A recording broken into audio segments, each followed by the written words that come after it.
بھی تیری گلیوں کا نقشہ بھی کچھ ایسا ہے۔ جب سے قدم پڑے ہیں رسالت ماب کے، جنت بنا ہوا ہے مدینہ حضور کا۔ الحمدللہ رب العالمین والصلاة والسلام علی سید المرسلین، اما بعد فاعوذ باللہ من الشیطان الرجیم، بسم اللہ الرحمن الرحیم۔ الصلاة والسلام علیک یا رسول اللہ وعلی آلک واصحابک یا حبیب اللہ۔ الصلاة والسلام علیک یا نبی اللہ وعلی آلک واصحابک یا نور اللہ صلی اللہ تعالی علیہ وآلہ وسلم۔ FGN چینل کے ناظرین، ایک بڑا ہی پیارا اور بہترین پروگرام لیے آپ کی خدمت میں حاضر ہیں۔ اس پروگرام کا نام ہے شہر مدینہ۔ آئیے ہم اپنے اس پروگرام کے اندر مدینہ منورہ کے متعلق مختلف معلومات انشاءاللہ تبارک و تعالی حاصل کریں گے۔ مدینہ طیبہ کی عظمت، مدینہ منورہ کی شان، کہ اللہ پاک نے اس کو کتنا بلند مرتبہ عطا فرمایا ہے، اور پیارے آقا صلی اللہ تعالی علیہ وآلہ وسلم کی یہ رہائش گاہ ہے۔ آئیے اس پیارے پیارے شہر کے متعلق ہم الگ الگ ایپیسوڈ میں کچھ نہ کچھ انوکھی معلومات حاصل کرنے کی کوشش کریں گے۔ آئیے سلسلے کو آگے بڑھانے سے پہلے اللہ پاک کے پیارے محبوب صلی اللہ تعالی علیہ وآلہ وسلم پر درود و سلام کی ایک فضیلت کو سنتے ہیں۔ اللہ پاک کے آخری نبی مکی مدنی محمد عربی صلی اللہ تعالی علیہ وآلہ وسلم نے ارشاد فرمایا کہ جس نے کتاب میں مجھ پر درود پاک لکھا تو جب تک میرا نام اس کتاب میں رہے گا فرشتے اس کے لیے استغفار کرتے رہیں گے۔ صلو علی الحبیب صلی اللہ تعالی علی محمد صلی اللہ تعالی علیہ وآلہ وسلم۔ FGN چینل کے ناظرین، الحمدللہ عز و جل عاشقان رسول مدینہ منورہ کی حاضری کے لیے تڑپتے ہیں۔ اللہ پاک کسی کو حج کی سعادت عطا کرتا ہے تو کسی کو عمرے کی سعادت عطا کرتا ہے۔ اللہ تبارک و تعالی ان عاشقان رسول کے صدقے ہمیں بھی بار بار حج و عمرہ کرنا نصیب فرمائے۔ لیکن سرکار اعلیٰ حضرت امام اہل سنت فرماتے ہیں نا کہ اصل مراد حاضری اس پاک در کی ہے۔ آئیے مدینہ منورہ کے متعلق ہم کچھ سنتے ہیں کہ مدینہ منورہ یہ وہ شہر ہے کہ یہ نہایت افضل شہر ہے، کیونکہ وہاں مزار مصطفیٰ صلی اللہ تعالی علیہ وآلہ وسلم ہے، جہاں صبح و شام 70 ہزار فرشتے اللہ پاک کے پیارے محبوب صلی اللہ تعالی علیہ وآلہ وسلم کی بارگاہ میں حاضر ہوتے ہیں۔ اور مدینہ منورہ کے اندر زمین کا وہ مبارک حصہ کہ جہاں رسول اکرم نور مجسم صلی اللہ تعالی علیہ وآلہ وسلم کا جسم مبارک تشریف فرما ہے، پیارے آقا علیہ الصلاۃ والسلام جہاں پر تشریف فرما ہے، زمین کا وہ ٹکڑا جہاں پیارے آقا علیہ الصلاۃ والسلام آرام فرما ہے، زمین کا وہ ٹکڑا ہر مقام یعنی خانہ کعبہ، عرش و کرسی اور جنت سے بھی افضل ہے۔ مدینہ پاک کی حاضری، اس کا سرور، اس کا احساس، اس کا خیال ایسا ہے کہ ذہن میں آتے ہی عشاق کی آنکھیں بہنے لگتی ہیں۔ مدینہ پاک کی زیارت کے لیے ہزاروں نہیں بلکہ لاکھوں دل تڑپتے ہیں۔ دنیا میں کوئی شہر ایسا نہیں جس کے لیے دل بے چین ہو اور آنکھیں اشک بار ہو، بس وہ ایک ہی شہر ہے اور وہ ہے مدینہ منورہ۔ کسی نے کیا ہی پیاری بات کہی ہے، کہاں کوئی روتا ہے جنت کی خاطر، کہاں کوئی روتا ہے جنت کی خاطر، رولاتی ہے عاشق کو یاد مدینہ۔ صلو علی الحبیب صلی اللہ تعالی علی محمد صلی اللہ تعالی علیہ وآلہ وسلم۔ FGN چینل کے ناظرین، روزانہ نہ جانے کتنے لوگ مدینہ منورہ کی حاضری کے لیے تڑپتے بھی ہیں، اور کئی تو ایسے کہ اللہ پاک انہیں حاضری کی سعادت بھی عطا فرماتا ہے۔ کیا امیر، کیا غریب، کہ کس کے پاس کتنی دولت اور کسی کے پاس کچھ نہ دولت ہو، لیکن اللہ پاک جس کے لیے اسباب پیدا فرما دیں، اور پھر پیارے آقا صلی اللہ تعالی علیہ وآلہ وسلم جس پر کرم فرما دیں، الحمدللہ عز و جل اسے اس مبارک شہر کی حاضری نصیب ہو ہی جاتی ہے۔ آئیے سب سے پہلے ہم اس کی معلومات لیتے ہیں کہ قرآن کریم میں مدینہ طیبہ کا ذکر کہاں پر کس انداز پر کیا گیا۔ قرآن کریم میں متعدد مقامات پر ذکر مدینہ کیا گیا ہے۔ مثلاً پارہ 28 سورہ منافقون کی آیت نمبر 8 میں اللہ پاک ارشاد فرماتا ہے یقولون لئن رجعنا الی المدینۃ لا یخرجن الاعز منها الاذل وللہ العزۃ ولرسولہ وللمؤمنین ولکن المنافقین لا یعلمون۔ ترجمہ کنز الایمان کہتے ہیں ہم مدینہ پھر کر گئے تو ضرور جو بڑی عزت والا ہے وہ اس میں سے نکال دے گا اسے جو نہایت ذلت والا ہے، اور عزت تو اللہ اور اس کے رسول اور مسلمانوں ہی کے لیے ہے مگر منافقوں کو خبر نہیں۔ اللہ تبارک و تعالیٰ نے قرآن کریم میں متعدد مقامات پر مدینہ طیبہ کا ذکر فرمایا ہے، اور ہم نے ابھی پارہ 28 سورہ منافقون کی آیت بھی سنی اور اس کا ترجمہ بھی سنا۔ FGN چینل کے ناظرین، مدینہ طیبہ یہ وہ شہر ہے کہ جس کو اللہ پاک نے بڑی فضیلت عطا فرمائی۔ آپ غور کر لیں کہ دنیا کے اندر کئی شہر ہیں، جی ہاں، لیکن ان شہروں میں اکثر کے نام کو اگر آپ دیکھیں گے تو اس کا ایک ہی نام ملتا ہے، یا کبھی کبھی کسی کے دو نام مل جائیں گے کہ صدیوں پہلے اس کا یہ نام تھا اب یہ نام ہے، یا سالوں پہلے اس کا یہ نام تھا اب یہ نام ہے۔ لیکن مدینہ طیبہ کے علاوہ دنیا میں کوئی ایسا شہر نہیں ہے کہ جس کے اتنے نام بتائے گئے ہوں۔ جی ہاں، علماء کرام رحمہم اللہ السلام نے مدینہ منورہ زادہ اللہ شرفا و تعظیمہ کے کم و بیش 100 نام لکھے ہیں۔ جی ہاں، 100 نیمز یہ مدینہ منورہ کے بتائے گئے ہیں، اور دنیا میں کسی بھی شہر کے اتنے نام نہیں ہیں۔ آئیے حصول برکت کے لیے چند ایک نام انشاءاللہ تبارک و تعالی میں آپ کو بتاتا ہوں۔ اگر پاسبل ہو تو ان ناموں کو لکھ لیجئے، اسے یاد بھی رکھیے، انشاءاللہ تبارک و تعالی اس کی برکتیں نصیب ہوں گی۔ مدینہ طیبہ کا پہلا نام تو مدینہ ہی ہے، اور دوسرا مدینۃ الرسول، تیسرا یہ طیبہ، پھر دار الابرار، اس کے بعد فرمایا گیا توبہ، مبارکہ، ناجیہ، عاصمہ، شافیہ، حسنہ، جزیرۃ العرب اور سیدۃ البلدان۔ یہ مدینہ طیبہ کے تقریباً 12 نام میں نے آپ کو بتائے ہیں، لیکن علماء کرام رحمہم اللہ السلام نے مدینہ طیبہ کے تقریباً 100 نام تحریر فرمائے ہیں، اور دنیا کے اندر کوئی ایسا شہر نہیں ہے کہ جس کے اتنے نام لیے جاتے ہوں۔ نام مدینہ لے دیا چلنے لگی نسیم خلد، نام مدینہ لے دیا چلنے لگی نسیم خلد، سوزش غم کو ہم نے بھی کیسی ہوا بتائی کیوں، صلو علی الحبیب صلی اللہ تعالی علی محمد صلی اللہ تعالی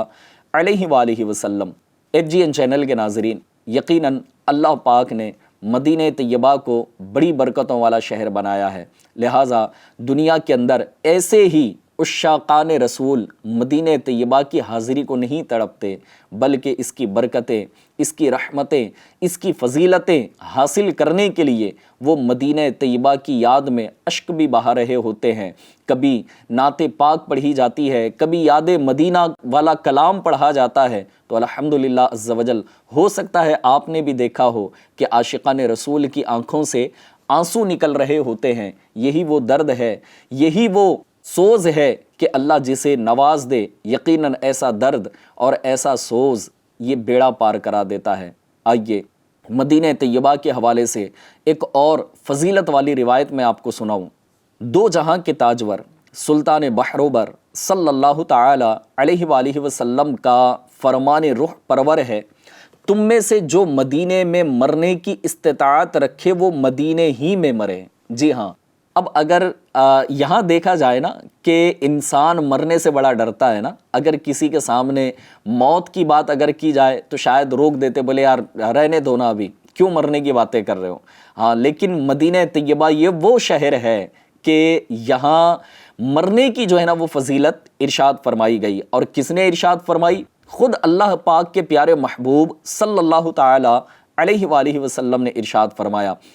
فرمایا کہ تم میں سے جو مدینے میں مرنے کی استطاعت رکھے وہ مدینے ہی میں مرے، کیونکہ جو مدینے میں مرے گا میں اس کی شفاعت کروں گا اور اس کے حق میں گواہی دوں گا۔ اب آپ غور کر لیں کہ کون ایسا مسلمان ہے کہ جو پیارے آقا صلی اللہ تعالیٰ علیہ وآلہ وسلم کی گواہی نہ چاہتا ہو، پیارے آقا علیہ الصلاۃ والسلام کی شفاعت نہ چاہتا ہو۔ اعلیٰ حضرت امام اہل سنت فرماتے ہیں نا کہ کیا ہی ذوق افزا شفاعت ہے تمہاری واہ واہ، قرض لیتی ہے گناہ پرہیزگاری واہ واہ۔ تو اعلیٰ حضرت امام اہل سنت کے عشق کا صدقہ اللہ پاک ہمیں نصیب فرما دے۔ لہٰذا مدینہ پاک میں مرنے کی بڑی فضیلت ہے، اور اتنی پیاری فضیلت کہ جو یہاں مرے گا اللہ پاک کے پیارے محبوب صلی اللہ تعالیٰ علیہ وسلم اس کی شفاعت بھی فرمائیں گے اور اس کے حق میں گواہی بھی دیں گے۔ آئیے ایک اور روایت سناؤں آپ کو کہ سرکار والا تبار ہم بے کسوں کے مددگار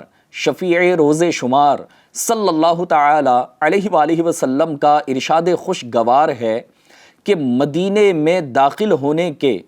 تمام راستوں پر فرشتے ہیں۔ جی ہاں، اب آپ دیکھ لیں کہ سیکیورٹی جو ہے نا یہ اللہ تبارک و تعالیٰ کی طرف سے کتنی بہترین ہے کہ پیارے آقا فرما رہے ہیں کہ مدینہ طیبہ کے تمام راستوں پر جہاں سے داخل ہوا جاتا ہے وہاں پر فرشتے ہیں، اس میں طاعون اور دجال داخل نہ ہوں گے۔ اللہ پاک دجال کے فتنے سے ہماری حفاظت فرمائے اور مختلف قسم کی بیماریوں سے بھی اللہ پاک ہمیں نجات عطا فرمائے۔ لیکن ایف جی این چینل کے ناظرین، مدینہ طیبہ یہ وہ شہر ہے کہ جہاں نہ طاعون داخل ہو سکتا ہے اور نہ ہی دجال۔ کیوں کہ سیکیورٹی اللہ پاک نے روحانی طور پر ایسی رکھی ہے کہ وہاں اس کے راستے پر جو ہے نا فرشتوں کو مقرر کر دیا گیا ہے۔ ظاہر ہے کہ دنیا کے اندر بھی کسی نہ کسی شہر کے اندر جب داخلہ ہوتا ہے تو شہر کی باؤنڈری پر جو ہے نا سیکیورٹی ہوتی ہے، وہاں پر چیکنگ کی جاتی ہے، چیک پوسٹ ہوتے ہیں۔ تو اسی طرح مدینہ طیبہ کے اندر داخل ہونے والے راستوں پر اللہ تبارک و تعالیٰ نے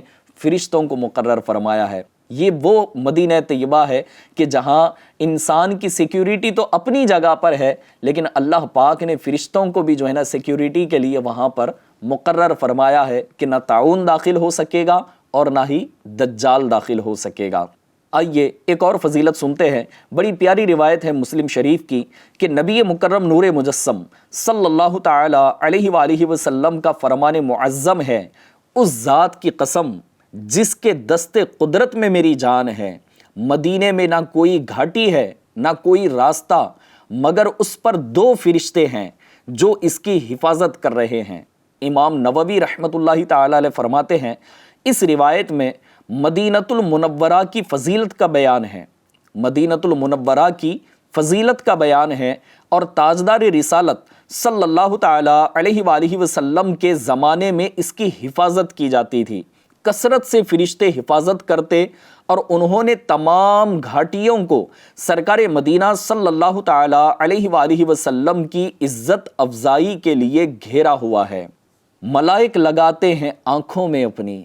ملائک یعنی فرشتے، ملائک لگاتے ہیں آنکھوں میں اپنی شب و روز خاک مزار مدینہ۔ اللہ پاک ہمیں بھی مدینہ منورہ کی خاک کا سرما لگانا نصیب فرما دے۔ ایف جی این چینل کے ناظرین، ایک اور بڑی ہی پیاری بات مدینۃ المنورہ کے متعلق سننے کی سعادت حاصل کرتے ہیں۔ حضرت سیدنا ابو ہریرہ رضی اللہ تعالیٰ عنہ سے مروی ہے کہ لوگ جب موسم کا پہلا پھل دیکھتے ہیں، جی ہاں، جب بھی ہر موسم کا ایک اپنا پھل ہوتا ہے، گرمی کے موسم کے پھل گرمی میں آتے ہیں، سردی والے سردی میں آتے ہیں، بارش والے بارش میں آتے ہیں، تو ہر موسم کا ایک اپنا پھل ہے۔ اور جب اس موسم میں لوگ پہلا پھل دیکھتے تو وہ کیا کرتے کہ اسے حضور پاک صاحب لولاک سیاح افلاک صلی اللہ تعالی علیہ وآلہ وسلم کی خدمت سراپا رحمت میں حاضر لاتے، یعنی وہ پہلا پھل سب سے پہلے پیارے آقا علیہ الصلوۃ والسلام کی خدمت میں پیش کیا جاتا۔ تو سرکار مدینہ صلی اللہ تعالی علیہ وآلہ وسلم اسے لے کر اس طرح دعا کیا کرتے، دعا کرتے کہ الہی تو ہمارے لیے ہمارے پھلوں میں برکت دے، اور ہمارے لیے ہمارے مدینہ میں برکت کر، اور ہمارے سا وہ مد یعنی کہ یہ وہ چیزیں ہیں کہ جس سے اس وقت چیزیں تولی جاتی تھی، جیسے آج ہمارے پاس نا تولنے کے لیے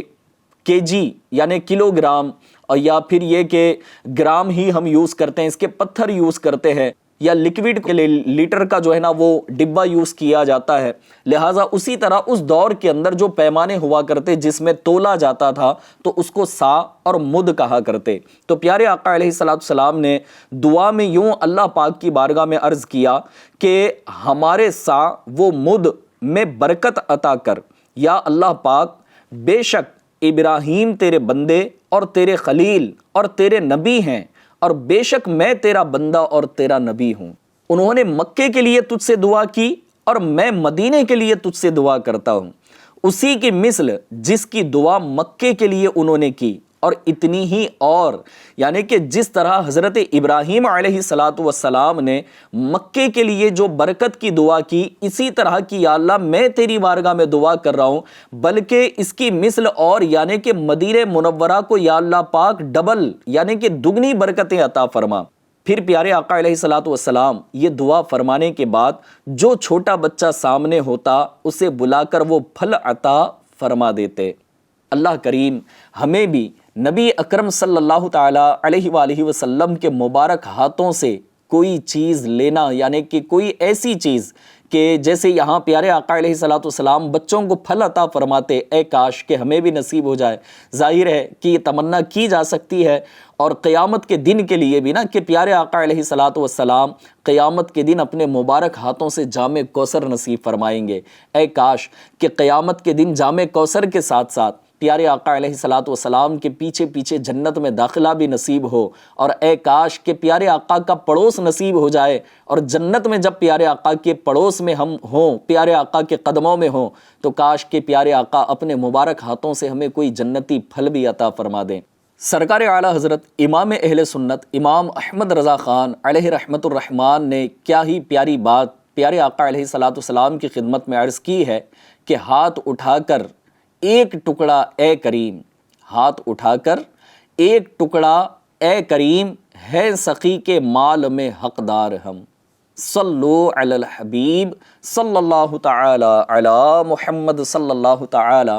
علیہ وآلہ وسلم. FGN چینل کے ناظرین سنتے جائیں اور پھر خوش ہوتے چلے جائیں کہ اللہ تبارک و تعالیٰ نے مدینہ طیبہ کو کیسی برکتیں عطا فرمائی. اب بتائیں کہ دنیا میں کون ایسا شخص ہوگا، کون ایسا مسلمان ہوگا جو اتنی برکتوں والے شہر میں جانا پسند نہ کرے، وہاں رکنا پسند نہ کرے، وہاں ٹھہرنا پسند نہ کرے، وہاں کی حاضری کو پسند نہ کرے. اور پھر عاشقان رسول کی تو بات ہی نرالی ہے. یہی تو وہ باتیں ہیں، یہی تو وہ فضیلتیں ہیں، یہی تو وہ برکتیں ہیں، یہی تو وہ پیارے آقا کے فرامین ہیں کہ جب عشاقان رسول اپنے کانوں سے اسے سنتے ہیں تو پھر ان کے دل کی تڑپ اور بڑھ جاتی ہے، ان کی آنکھوں سے اشک بہنے لگ جاتے ہیں. آئیے مزید سنیے کہ اس پیارے شہر کو اللہ پاک نے کیسی برکتیں عطا فرمائی.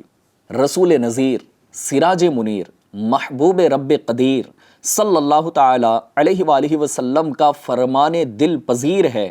مجھے ایک بستی کی طرف ہجرت کا حکم ہوا جو تمام بستیوں پر غالب آئے گی. لوگ اسے یثرب کہتے ہیں اور وہ مدینہ ہے. یہ بستی لوگوں کو اس طرح پاک و صاف کرے گی جیسے بھٹی لوہے کے میل کو. جی ہاں، پیارے آقا علیہ السلام کا ہر فرمان یقیناً حق ہے. FGN چینل کے ناظرین، اس روایت میں مدینۃ المنورہ کو یثرب کہنے کی ممانعت کی گئی ہے. جی ہاں، مدینہ طیبہ کا پہلے لوگ جو نام لیا کرتے وہ یثرب کہا کرتے تھے، لیکن نبی اکرم صلی اللہ تعالی علیہ وآلہ وسلم نے یہ فرمان جو ارشاد فرمایا، اس حدیث پاک کے مطابق اس میں یثرب کہنے کی ممانعت کی گئی. فتویٰ رضویہ جلد 21 صفحہ 116 پر ہے، مدینہ طیبہ کو یثرب کہنا ناجائز و ممنوع و گناہ ہے اور کہنے والا گناہ گار ہوگا. جی ہاں، اس بات کو یاد رکھیے. ہو سکتا ہے آپ کو مدینہ طیبہ کا یہ پرانا نام معلوم ہو، لیکن ہو سکتا ہے یہ معلوم نہ ہو کہ مدینہ طیبہ کو یثرب کہنا ناجائز اور گناہ والا کام ہے. اگر کبھی اس طرح کہا ہو تو یقیناً اللہ پاک کی بارگاہ میں توبہ کرنی چاہیے. رسول اللہ صلی اللہ تعالی علیہ وآلہ وسلم فرماتے ہیں کہ جو مدینہ کو یثرب کہے اس پر توبہ واجب ہے۔ جی ہاں، توجہ کے ساتھ سنیے گا کہ مدینے کو یثرب کہنا منع کیا گیا ہے، لیکن خود پیارے آقا علیہ الصلوۃ والسلام نے ارشاد فرمایا کہ جو مدینہ کو یثرب کہے اس پر توبہ واجب ہے۔ مدینہ توبہ ہے، مدینہ توبہ ہے۔ علامہ مناوی تیسیر شرح جامع صغیر میں فرماتے ہیں، اس حدیث سے معلوم ہوا کہ مدینہ طیبہ کا یثرب نام رکھنا حرام ہے کہ یثرب کہنے سے توبہ کا حکم فرمایا اور توبہ گناہ ہی سے ہوتی ہے۔ لہٰذا بعض اوقات لوگوں کو دیکھا گیا ہے کہ وہ اپنی معلومات کے اعتبار سے جو ہے نا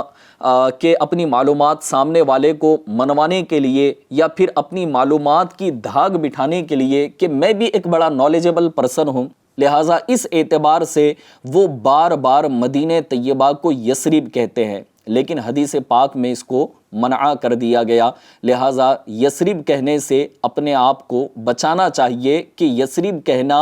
ناجائز، ممنوع اور گناہ ہے۔ فتویٰ رضویہ جلد 21 صفحہ 119 پر ہے کہ حضرت علامہ شیخ عبدالحق محدث دہلوی رحمۃ اللہ تعالی علیہ اشیعۃ اللمعات شرح المشکات میں فرماتے ہیں، حضور صلی اللہ تعالی علیہ وآلہ وسلم نے وہاں لوگوں کے رہنے سہنے اور جمع ہونے اور اس شہر سے محبت کی وجہ سے اس کا نام مدینہ رکھا، اور آپ صلی اللہ تعالی علیہ وسلم نے اسے یثرب کہنے سے منع فرمایا، اس لیے کہ یہ زمانہ جاہلیت کا نام ہے، یا اس لیے کہ ثربن سے بنا ہے جس کا معنی ہلاکت اور فساد ہے، اور تسریبن بمعنی سرزنش اور ملامت ہے۔ امام بخاری رحمۃ اللہ تعالی علیہ اپنی تاریخ میں ایک حدیث لائے ہیں کہ جو کوئی ایک مرتبہ یثرب کہہ دے تو اسے کفارے میں 10 مرتبہ مدینہ کہنا چاہیے۔ جی ہاں، آپ نے سنا ہوگا کہ جب کوئی بندہ کسی کام کو کرتا ہے کہ جس کو شریعت نے منع کیا ہے تو بعض کام ایسے ہیں کہ اسے اس کا کفارہ ادا کرنا ہوتا ہے۔ یہاں امام بخاری رحمۃ اللہ تعالی علیہ اپنی تاریخ میں یہ ایک حدیث پاک لے کر آئے ہیں کہ جو مدینہ طیبہ کو یثرب کہہ دے تو اسے اس کے کفارے میں 10 مرتبہ مدینہ کہنا چاہیے۔ قرآن مجید میں یہاں پر جو ہے نا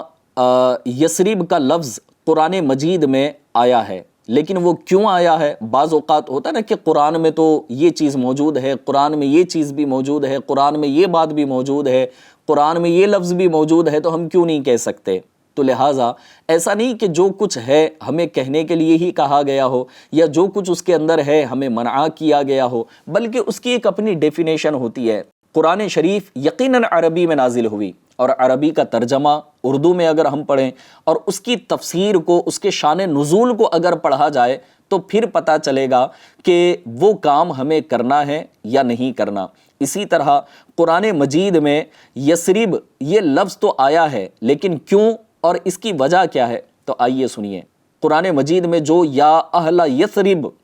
یعنی اے یثرب والو آیا ہے، وہ دراصل منافقین کا قول ہے، یعنی یہ وہ بات ہے کہ جو منافقین کی کہی ہوئی بات ہے کہ یثرب کہہ کر وہ مدینۃ المنورہ کی توہین کا ارادہ رکھتے تھے۔ جی ہاں، FGN چینل کے ناظرین، یہ بات سمجھ میں آ گئی نا کہ قرآن کریم میں یقیناً یثرب لفظ جو آیا تو ہے، لیکن وہ کیوں آیا ہے؟ تو اللہ پاک نے جو ہے نا یہ منافقین کے قول کو ارشاد فرمایا ہے کہ وہ مدینہ طیبہ کی توہین کے طور پر جو ہے نا توہین کا ارادہ رکھتے ہوئے وہ یثرب کہا کرتے تھے۔ ایک دوسری روایت میں ہے کہ یثرب کہنے والا اللہ تعالیٰ سے استغفار یعنی توبہ کرے اور معافی مانگے، اور بعض نے فرمایا ہے کہ مدینۃ المنورہ کو جو یثرب کہے اس کو سزا دینی چاہیے۔ حیرت کی بات ہے کہ بعض بڑے لوگوں کی زبان سے اشعار میں، تو کبھی ابھی چند منٹس پہلے میں نے آپ کے سامنے عرض کیا کہ کوئی شاعر ہے تو وہ اپنے اشعار میں اس کا استعمال کر رہا ہے، کوئی بیان کرنے والا ہو تو اپنے بیان میں استعمال کر رہا ہو،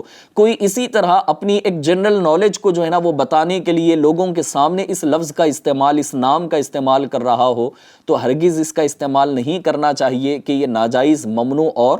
گناہ ہے۔ اللہ تبارک و تعالی مدینہ طیبہ کی حقیقی محبت ہمارے دلوں میں پیدا فرمائے۔ FGN چینل کے ناظرین، اب آئیے کہ ایک اور بڑی پیاری روایت میں آپ کو سنا رہا ہوں، لیکن بعض اوقات لوگ صبر نہیں کر پاتے اور صبر نہ کرنے کی وجہ سے اتنے پیارے اور مقدس شہر میں حاضری کے باوجود بھی کچھ نہ کچھ غلطیاں کر جاتے ہیں۔ لیکن نبی اکرم صلی اللہ تعالیٰ علیہ وآلہ وسلم نے جب یہ سچویشن کریٹ ہو جائے، جب آپ مدینہ طیبہ پہنچ جائیں تو وہاں کیا کرنے کا حکم ارشاد فرمایا اور ہمیں کیا کرنا چاہیے، آئیے سنیے۔ شہنشاہ مدینہ صلی اللہ تعالیٰ علیہ وآلہ وسلم کا فرمان باقرینہ ہے کہ میرا کوئی امتی مدینے کی تکلیف اور سختی پر صبر نہ کرے گا مگر میں قیامت کے دن اس کا شفیع یعنی شفاعت کرنے والا ہوں گا۔ مفسر شہیر حکیم الامت حضرت مفتی احمد یار خان نعیمی رحمۃ اللہ تعالیٰ علیہ اس حدیث پاک کے تحت لکھتے ہیں، شفاعت خصوصی یعنی کہ اسپیشلی شفاعت ہے نا، یہ خصوصیت کے ساتھ۔ حق یہ ہے کہ یہ وعدہ ساری امت کے لیے ہے کہ مدینے میں مرنے والے حضور انور صلی اللہ تعالیٰ علیہ وآلہ وسلم کی اس شفاعت کے مستحق ہیں۔ FGN چینل کے ناظرین، پیارے آقا علیہ الصلوۃ والسلام نے اس حدیث پاک میں جو ارشاد فرمایا نا کہ میرا کوئی امتی مدینے کی تکلیف اور سختی پر صبر نہ کرے گا مگر میں قیامت کے دن اس کا شفیع یعنی شفاعت کرنے والا ہوں گا۔ اب جیسے کہ ہم مدینہ طیبہ کی حاضری کے لیے تڑپتے ہیں، اللہ پاک نے ہمیں یہ مژدہ عطا فرما دیا، یہ خوشخبری عطا فرما دی کہ اب مدینہ منورہ کی حاضری ہونے والی ہے، لیکن بعض صورتوں میں وہاں کے ہوٹل مینجمنٹ کو لے کر یا کبھی کبھی وہاں کی گرمی کے اعتبار سے یا کبھی پیدل چلنا پڑے یا پھر جو فیسلٹی بعض اوقات ٹریول والے بتا رہے ہوتے ہیں تو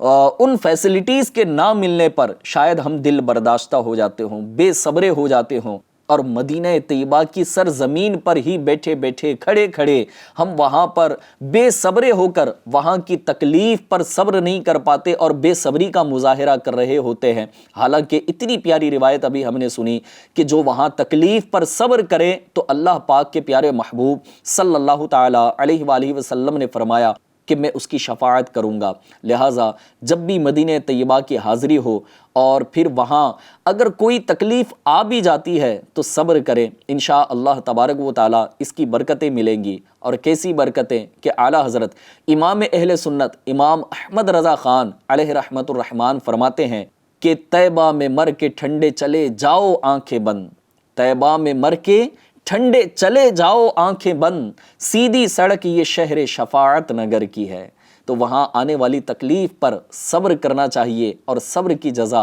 انشاءاللہ تبارک و تعالیٰ پیارے آقا علیہ الصلوۃ والسلام ہمیں شفاعت کی صورت میں عطا فرمائیں گے۔ FGN چینل کے ناظرین، حضور انور صلی اللہ تعالیٰ علیہ وآلہ وسلم کی ہجرت سے پہلے مکہ معظمہ میں رہنا یہ لوگوں کے لیے بہتر تھا،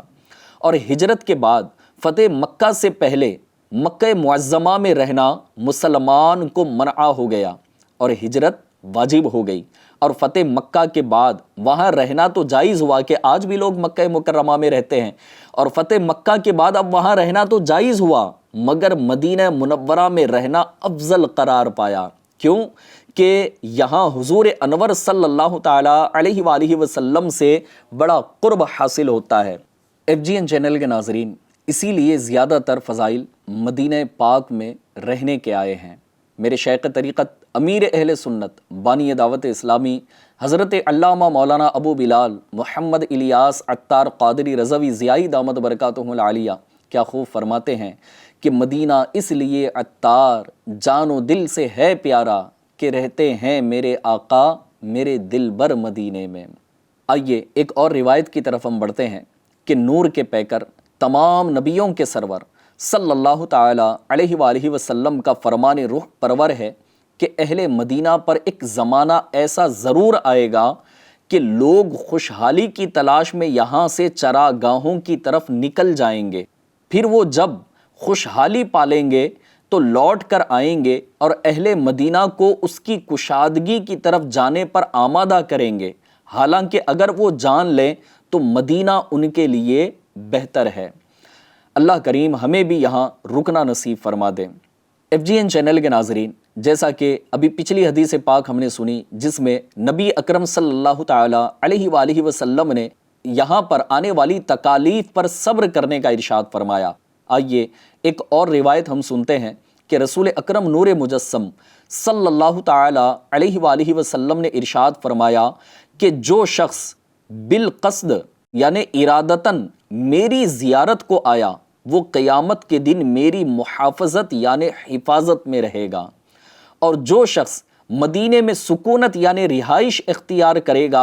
اور مدینے کی تکالیف پر صبر کرے گا تو میں قیامت کے دن اس کی گواہی دوں گا اور اس کی شفاعت کروں گا، اور جو شخص حرمین یعنی مکے مدینے میں سے کسی ایک میں مرے گا اللہ پاک اس کو اس حال میں قبر سے اٹھائے گا کہ وہ قیامت کے خوف سے امن میں رہے گا۔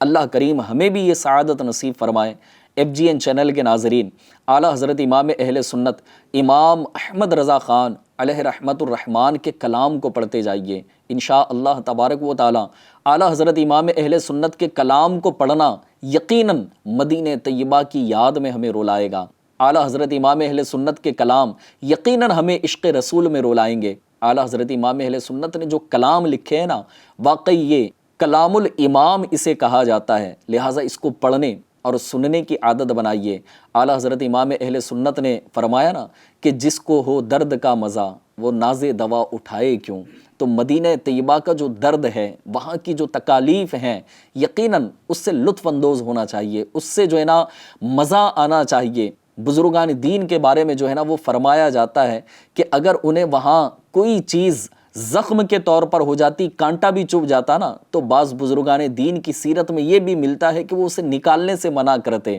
اس زخم کا علاج نہ کراتے، کہتے کہ یہ وہ زخم ہے جو مدینے میں مجھے ملا ہے۔ لہٰذا اعلیٰ حضرت نے یوں ہی نہیں کہا کہ جس کو ہو درد کا مزہ وہ ناز دوا اٹھائے کیوں۔ FGN چینل کے ناظرین، آئیے مدینہ منورہ میں رہائش اختیار کرنا یہ کیسا ہے، اس کے بارے میں فرمایا گیا کہ یاد رہے مدینۃ المنورہ میں صرف اسی کو قیام کی اجازت ہے جو یہاں کا احترام برقرار رکھ سکتا ہو۔ جی ہاں، دنیا کے اندر بہت سے عاشقان رسول ایسے ہیں کہ جو تمنا کرتے ہیں کہ میں اپنے شہر کو ہمیشہ ہمیشہ کے لیے چھوڑ دوں اور مدینہ پاک میں میرا قیام ہو جائے، تو ایسوں کے لیے یہ بڑی ہی پیاری روایت ہے اور بڑی ہی پیاری معلومات۔ فرمایا گیا کہ صرف مدینہ پاک میں اسی کو قیام کی اجازت ہے جو یہاں کا احترام برقرار رکھ سکتا ہو، اور جو ایسا نہیں کر سکتا اس کے لیے یہاں مستقل یعنی پرماننٹلی یا زیادہ عرصے رہائش کی ممانعت ہے۔ چنانچہ فتویٰ رضویہ مخرجہ جلد 10 صفحہ 695 پر ہے، صاحب فتح القدیر فرماتے ہیں، میں کہتا ہوں کیونکہ مدینہ طیبہ میں رحمت اکثر، لطف وافر، کرم سب سے وسیع اور عفو یعنی معافی ملنا سب سے جلدی ہوتا ہے، جیسا کہ شاہد مجرب یعنی تجربے سے ثابت ہے، والحمدللہ رب العالمین۔ اس کے باوجود اکتانے کا ڈر اور وہاں کے احترام و توقیر میں قلت ادب کا خوف تو موجود ہے، اور یہ بھی تو مجاورت سے مانے یعنی مستقل رہائش سے رکاوٹ ہے۔ ہاں، وہ افراد جو فرشتہ صفت ہوں تو ان کا وہاں ٹھہرنا اور طویل رہائش اختیار کر کے فوت ہونا سعادت کاملہ ہے۔ FGN چینل کے ناظرین، یقیناً مدینہ طیبہ میں ہمیشہ ہمیشہ کے لیے رکنا یقیناً یہ ہر عاشق کے دل میں ہوتا ہے، لیکن یہ جو رہنمائی کی گئی ہے کہ مدینہ طیبہ میں رکنا صرف اسی کے لیے بہتر ہے جو ہر دن ہر لمحہ وہاں کی برکتوں سے مالا مال ہونے کے ساتھ ساتھ وہاں کا ادب بھی کر سکتا ہو۔ اور ظاہر ہے کہ یہ انسان کی ایک فطرت ہے نا کہ اپنی فطرت کے اعتبار سے اللہ جسے محفوظ فرمائے یا جسے اس بات سے کچھ اپوزٹ اللہ پاک جو ہے نا اسے نعمت عطا فرما دے۔ ایسا نہیں کہ ہر انسان جو ہے نا اکتا جاتا ہو، بلکہ کئی بزرگان دین مدینہ طیبہ کے اندر انہوں نے زندگی گزاری اور ایسا ادب کیا کہ ان کے ادب کی برکتیں ایسی ہیں کہ دنیا قیامت تک ان کے اس ادب کی برکتوں سے رہنمائی لیتی رہے گی۔ امیر اہل سنت دامت برکاتہم العالیہ کے پیر کامل پیر ضیاء الدین مدنی رحمۃ اللہ تعالی علیہ، جسے سیدی قطب مدینہ بھی کہا جاتا ہے، آپ سالوں سال مدینہ طیبہ میں رہے، اسی طرح بڑے بڑے ائمہ کرام سالوں سال وہاں پر مدینہ طیبہ میں حاضر رہے، مسجد نبوی شریف میں درس و تدریس کرتے رہے، اور اللہ پاک نے انہیں یقیناً ادب کی بڑی برکتیں نصیب فرمائی۔ لہٰذا مدینہ طیبہ میں مستقل طور پر اسے ہی رہنے کی اجازت ہے جو وہاں پر رہ کر مدینہ طیبہ کا ادب کرتا ہو، ورنہ تو ظاہر ہے کہ ایک آخری بات عرض کر کے میں اپنے ایپیسوڈ کو اختتام کی طرف لے کر آؤں۔ ایک جنرلی بات نا، ایک کامن بات ہے کہ ہم نے بھی ہو سکتا ہے کبھی اپنی آنکھوں سے یہ نظارے دیکھے ہوں گے کہ جب بندہ پہلی مرتبہ مدینہ طیبہ میں حاضر ہوتا ہے اور گنبد خضرا کو دیکھتا ہے تو اشک بھی بہہ رہے ہوتے ہیں اور ننگے قدم وہ جا رہا ہوتا ہے، پھر اس کے علاوہ اس کی ایک رقت کی ایک اپنی ہی جو ہے نا داستان ہے، لیکن جیسے جیسے 2 4 8 دن وہاں پر گزر جاتے ہیں تو پھر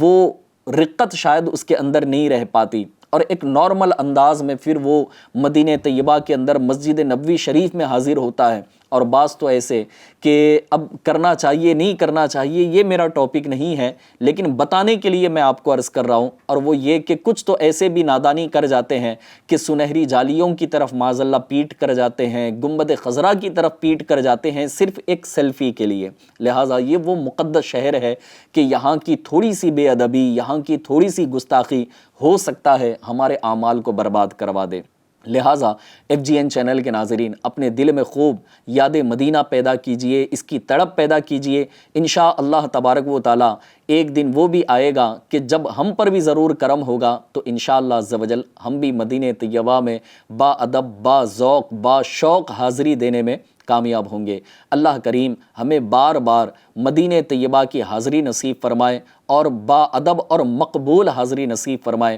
اسی طرح ہمارے ایپیسوڈ کو دیکھتے رہیے گا، انشاءاللہ آئندہ سلسلوں میں بھی ہم انوکھی اور بڑی ہی پیاری معلومات لے کر حاضر ہوں گے۔ اللہ تبارک و تعالی ہمیں ادب والوں میں شامل فرمائے، آمین بجاہ النبی الامین صلی اللہ تعالی علیہ وآلہ وسلم۔ صلو علی الحبیب صلی اللہ تعالی علی محمد صلی اللہ تعالی علیہ وآلہ وسلم۔ شہر نبی تیری گلیوں کا نقشہ بھی کچھ ایسا ہے، جب سے قدم پڑے ہیں رسالت ماب کے، جنت بنا ہوا ہے مدینہ حضور کا۔